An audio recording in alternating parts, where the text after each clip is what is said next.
Since our last episode, a few things have happened. A Minecraft movie became the #2 highest grossing video game adaptation of all times. The Ting Tings became Fleetwood Mac. And our episode about 7 films you might not have seen became my most popular video out of the past year. Since I ain't nowhere near out of movies, I felt like I might would hit y'all with 7 more quirky or unusual films you might not have seen.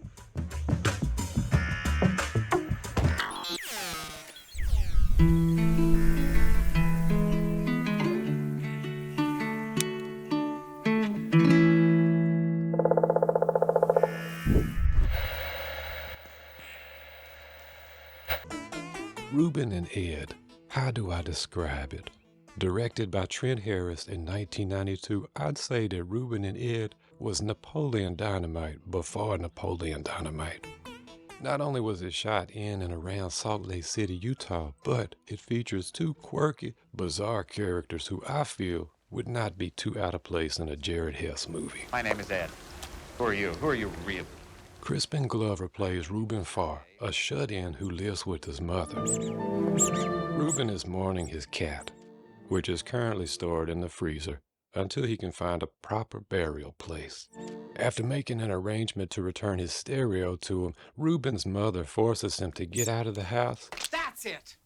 And make a friend. Get out of this house and make a friend. No! Yes! No! Yes! No! It's for your own good, Reuben. This is when we meet Ed, a middle-aged divorcee who is working for a pyramid scheme company in an effort to impress his wife and parents. You better have that car back by 5 o'clock. Success! Success! Ed attends these motivational PPR, or Power Through Positive Real Estate, seminars. Money!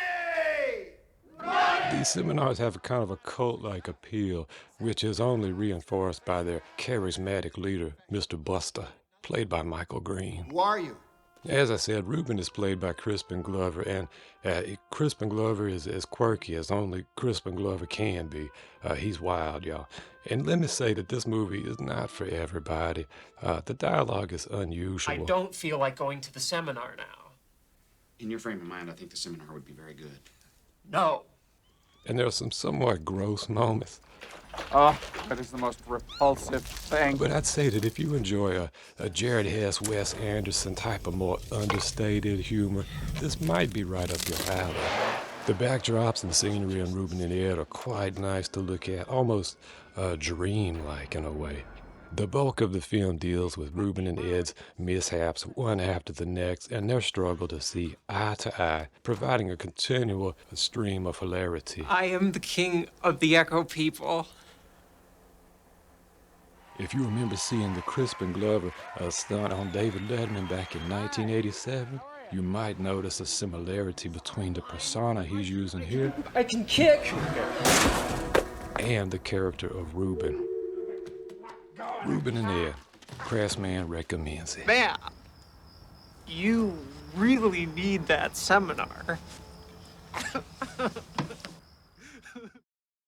A few years before he directed Jurassic World, Colin Trevorrow made an intriguing little independent film called Safety Not Guaranteed.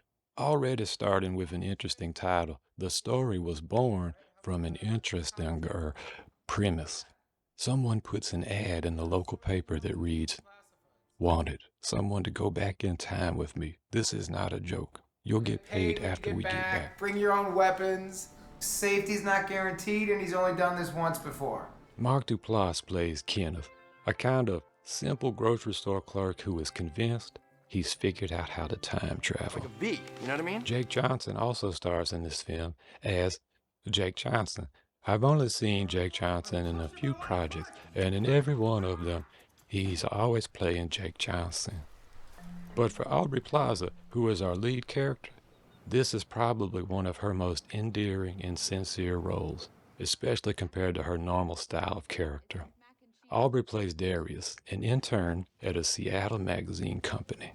When one of the magazine's writers discovers the want ad, it gets the attention of the magazine's boss, who approves covering it as a story. All right, got it. This leads Darius off on an adventure with fellow intern Arnold and Jake Johnson. Safety Not Guaranteed is a fun ride in that it keeps you guessing as to whether or not Kenneth is crazy or if he's the real deal. My calibrations are flipping pinpoint, okay? And this is further confused by the presence of some mysterious men in black, adding to the intrigue of what's really happening. My favorite aspect to this film was the use of videotaped segments. The necessary skill sets, guns, training, weapons, fighting. For me, I think the film plays also with the themes of time, obviously, but each of the characters I think sort of represent various states of time or life, whether it be young and naive. Why do you have flames on your laptop? It's a gaming laptop. It's really fast. A little older with past regret, or right at the cusp of seizing a life-changing moment. While this film does have quite a bit of heart to it, it also receives the coulda done without the cussing stamp, and also an R rating. So for my older audiences, Crafsman recommends Safety Not Guaranteed. Have you ever stared fear and danger in the eye and said, yes? If you're in the mood for a somewhat mind-bending, high-concept experience that's also refreshingly lighthearted and comedic, then I feel you will appreciate Beyond the Infinite 2 Minutes. Directed in 2020 by Junta Yamaguchi, this film follows our central protagonist who is a cafe owner named Kato. Kato is also on the side an aspiring musician. After work one night while searching for his guitar pick, Kato is approached by himself from a TV screen. Oh, snap. And if that's not weird enough, the version of himself in the TV is 2 minutes into the future.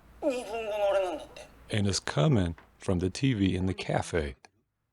He hurriedly explains to himself that he needs to get himself back downstairs and explain the exact same thing to himself in 2 minutes.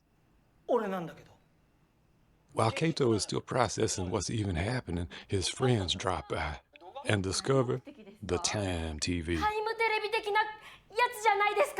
They decide to utilize the television's ability for financial advantage. Now, to me, that's an interesting enough concept for a movie right there, but the film is called Beyond the Infinite 2 Minutes. And that's where it gets really trippy. Because Kato's friend realizes they can combine the bedroom TV and the cafe TV, creating what's known as the Droste effect, Droste effect, Droste effect, Droste effect, Droste effect. Basically, picture within picture within picture. And this is where you're in for a little bit of a mental ride as you're watching closely for any inconsistencies in performance, since you basically see the same things repeatedly from different perspectives. Oh, and I should mention this. The film is shot as if it's all one take. You can see the cuts when they happen here and there digitally, but much of the performances take place in a single long master shot style. So all the actors have to meticulously hit the marks. The friends push the power of the Time TV, seeing further and further into the future. The most relatable use for me personally was the character who told himself which machine to get a specific toy from. I literally had dreams about going back in time to the 1980s, and what do every time? Crafsman goes straight for the toy aisle. Anyway, as notorious Peter Parker's uncle said, more power, more responsibility. So things begin to escalate out of control when the friends use the Time TV to find some cash. And that puts them at odds with some deadly gangsters. And I don't want to go too much further because there's an additional couple of characters that are really hilarious and actually one of my favorite parts of the whole film. Very surprising. You're in for a treat, I think, with this one. If you're interested in filmmaking, I think you will at least appreciate how the film was shot. Remember, it's not what you use in so much as how you use it. Beyond the Infinite 2 Minutes is a delightful film, and I highly recommend it. If I had to compare it to anything, I'd say Nova Seed is like if Don Bluth, Ralph Bakshi, and Katsuhiro Otomo fell into a vat of colorful acid, came out Canadian, fired the animation crew, and decided to animate an entire feature-length film single-handedly. Comprised of over 60,000 drawings, Nova Seed is the most impressive handmade animation I have seen in recent history. In Nick DiLiberto's directorial debut, Nova Seed tells the story of a war-torn, post-apocalyptic planet that is threatened by the uprising of the evil Dr. Mindskull, who is our lead antagonist, or bad guy. Dr. Mindskull is using the planet's core to power a weapon of death and destruction. What struck me immediately with this film is the dedication. You can see right off the bat. Check out this intro, which sets up the story. My man Nick had to animate individual scenes within the TV screens. Pay attention. This is something that's easy to take for granted, that he hand drew all of this. And then we cut to a scene like this one with the gladiator. And you can tell he's animating on ones, on singles. And animators traditionally save time by taking 2 pictures of each frame, equating to 12 frames per second. That cuts your work in half. But what you're seeing right here, this is 24 individual frames every 1 second. Our film's main protagonist, who is revealed in a fun sort of unexpected reversal, is called Knack. Knack, N-A-C, is a genetically engineered neo-animal combatant who is now enslaved to fight for human entertainment. He's in a no-win situation as he's destined to be terminated one way or the other, and ultimately have his life crystal removed. So his escape becomes the only option for survival. Our hero Knack's performance finds him now being utilized by the government to try and help them stop Dr. Mindskull. We will remove his life crystal just as we do with all neo-animals. It's during an infiltration of Dr. Mindskull's lair that we meet the Nova Seed, a critical key for the planet's survival. A very huge part of Nova Seed is the world building, the set pieces, the locations and the scenery, the gunships. These things have a really inspired feel to them. And I have to mention the colors. I think the last time color in 2D animation had this effect on me, I was probably watching Akira or The Black Cauldron. Impossible. This film is very light on dialogue, with the characters seldom saying anything, but it is heavy on action and the principle of show, don't tell. In this way, the film reminds me a lot of Mad Max Fury Road. And when you bring in the music, which adds greatly to the atmosphere, Nova Seed becomes what the youngsters call a vibe. The only even remotely negative thing I can say about the film is that the Foley and sound design left me wanting just a bit more punch, a bit more oomph to it, you know what I'm saying? But maybe a less quiet mix overall. But there is something charming about Foley when it's done by mouth. And I really appreciate the fact that all the vocal work was done by Nick and his friends and family, and they just did a wonderful job. Since learning about this film, I've become friends with Nick and had the privilege to share my appreciation for the film and ask him some questions. He was kind enough to share with me his DIY pegboard setup. Check this out. He rigged this up for scanning all of his hand-drawn images from Nova Seed. If you get the Blu-ray, which I highly recommend, I've got it right here, check out the director's commentary, which is an animation class within itself, and also look at the fantastic art book that the Blu-ray comes with. Maybe not for kids because there's some violence, but I highly recommend Nova Seed. Our next film gives literal meaning to the phrase, make new friends. Be nice to have an extra pair of hands around here sometimes to help out now and again. Brian and Charles tells the story of a lonely inventor, Brian, who spends the days away inventing new things. Pinecone bag. Some a little more useful than others. It's basically just a plain bag with pine cones. And some, maybe a little too ambitious. It's a flying cuckoo clock.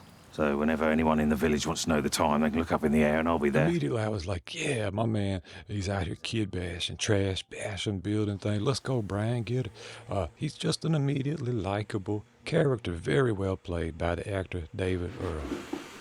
Oh, and I have to say, I actually really do like the documentary style that this whole thing was shot in. I just take inspiration from stuff around me, you know, anything, absolutely anything. Technically, I guess it makes it a mockumentary, but it's very fun. It allows the character, you know, to address the camera and makes it feel like a more intimate experience, really, and to look into his life. Seeking to fill a void of companionship he feels, Brian decides to make himself a robot. What do they call it? What is it? Artificial intelligence. That's it, artificial intelligence. Now, let me go ahead and say something. If you're a stickler for nitty-gritty details and things making perfect immediate sense, then you might be a little disappointed by Brian and Charles. His spleen's working. You have to, sort of like they say, suspend your disbelief. I mean, Charles learns to speak after reading a dictionary. Your name is Alex Andrew. No, my name's not Alexander. No, my name's Brian. And has an obsession with cabbage. Put the cabbage down. So just roll with it and enjoy it, you know. Once Brian gets Charles working, he will not only have himself a new friend, but an ally against local bully Eddie. Eddie's claim to fame is being the best at building bonfires, basically. I gotta say, every character in this film, just for me, very well played. Eddie was no exception, and the mockumentary shooting style helps to further push the tension between Eddie and Brian. There's this one shot, look at this. It gives me the same vibes as this shot right here from District 9. There's some sweetly awkward moments between Brian and Hazel, a gentle-natured local who lives with an overbearing mother and a talking parrot. Just feeding Chewy. As I said, this story deals very heavily with the topic of loneliness. Hello, Charles. And moving forward in the face of that loneliness. Lovely to meet you. This film is very inventive, very charming, has a lot of heart to it. Big, perilous world. Oh my gosh. It's all right, it's okay. What was that? It's okay. Directed in 2022 by Jim Archer, Crafsman recommends Brian and Charles.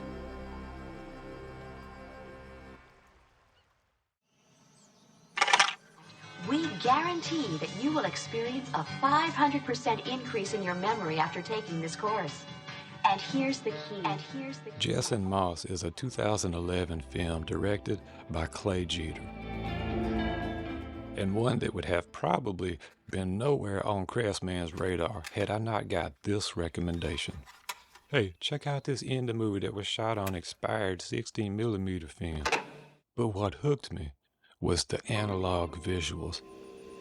The look, the quality in which this film unfolds kind of like a hazy summer dream. Jess Moss wavers somewhere between narrative and experimental film. As I said, the look of it is what lured me in. I have a real soft spot for grainy analog, film footage.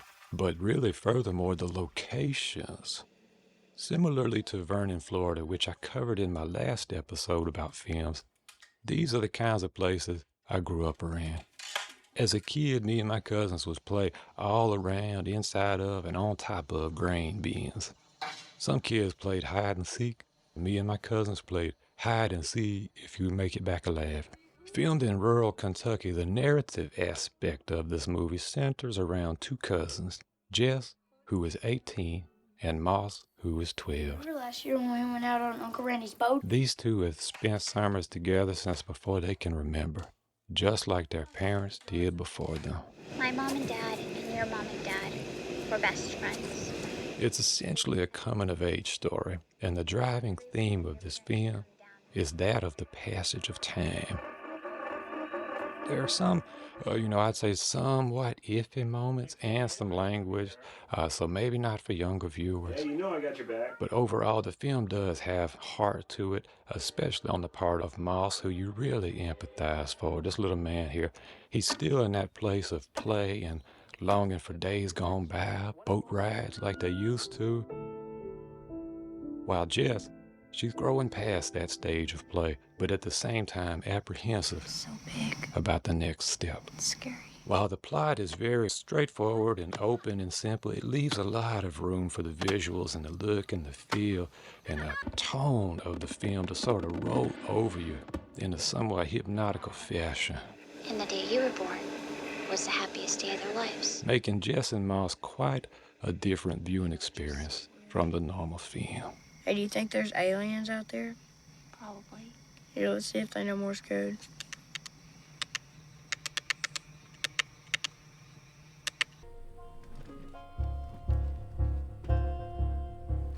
What if you had to pay taxes on your dreams?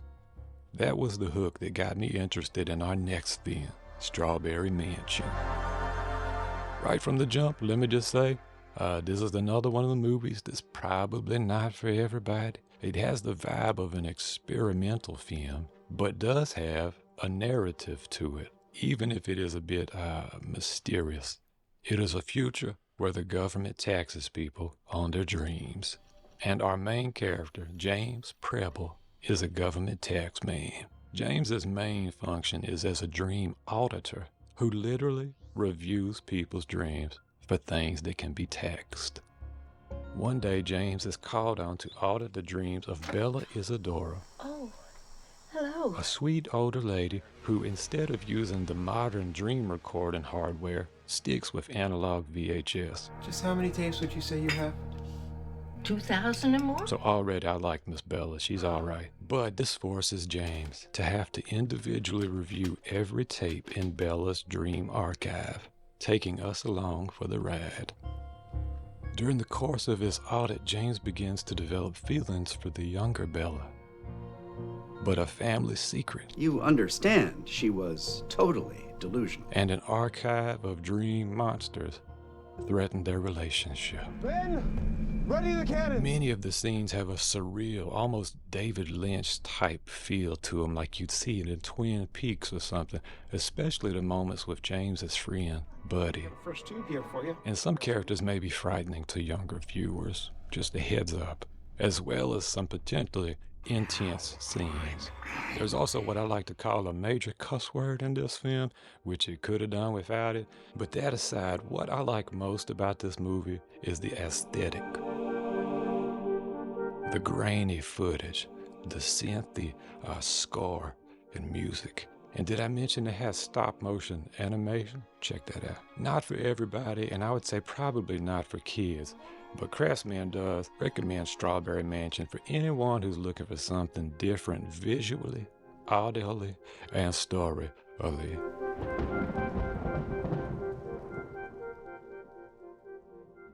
I wanted to say thank you to everyone who commented on the last episode about movies. I've since watched a few of y'all's recommendations, including Hundreds of Beavers, which was delightful. It felt like a live-action Looney Tunes combined with video game mechanics type of movie. Really fun. There's one risque part, but overall it's quite comedic, hilarious, and very lighthearted. And Crafsman has buku more fun and unusual movies out here, including some wild documentaries. So let me know in the comments what you want to see. What's your thoughts on all of this? By the way, for these reviews, I pull from the Blu-ray for absolute best quality possible. I don't like a movie review where it's just a screen-recorded trailer playing in a loop. So Crafsman trying to bring y'all that quality. You heard? If you enjoyed this, please give it a like and consider sharing it with a friend of yours. Until next time, I love y'all and keep on steady crafting.